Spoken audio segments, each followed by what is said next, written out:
Hey there, friends, and welcome back to another 3-Minute Thoughts. Here's something I've noticed. A lot of people have strong opinions about the Bible without ever actually reading much of it. That's part of why this podcast exists.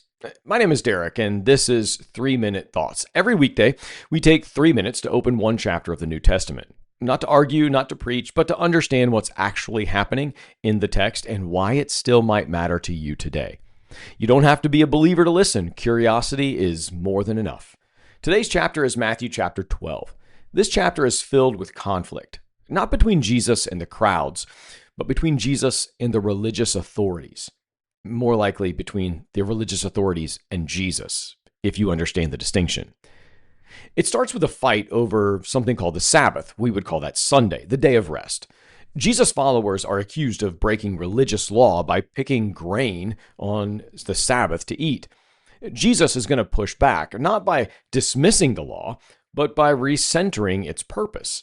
The Sabbath wasn't meant to control people. It was meant to restore people.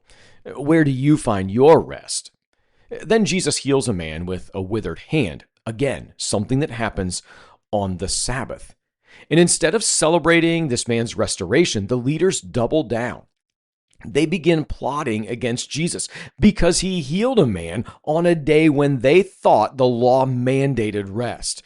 There's a pretty sharp contrast that happens. Healing occurs, mercy is shown, and their response is anger, frustration, and dismissal of Jesus. Jesus quotes an ancient line that cuts to the heart of the issue. He says, "I desire mercy, not sacrifice." In other words, rules without compassion miss the point completely. The chapter keeps building. Jesus is accused of doing good through evil power. Instead of shouting back, yelling, arguing, he simply exposes their logic. A divided kingdom can't stand. In other words, Jesus can't be casting out demons by the power of a demon. It doesn't work that way. Because if Jesus was a demon casting out a demon, he would be basically fighting against himself. And Jesus essentially says, that's ridiculous.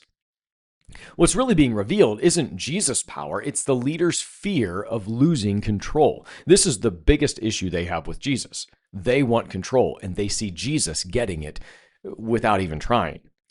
Then Jesus redefines family, not by blood or tradition, but by alignment with God's will. Matthew 12 asks an uncomfortable question.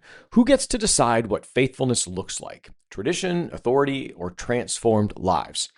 Most of us don't reject faith outright. We reject versions of it that feel rigid, performative, or disconnected from compassion. This chapter suggests that truth and mercy were never meant to be enemies. Hey, thanks for taking these 3 minutes with me. Be well, friends.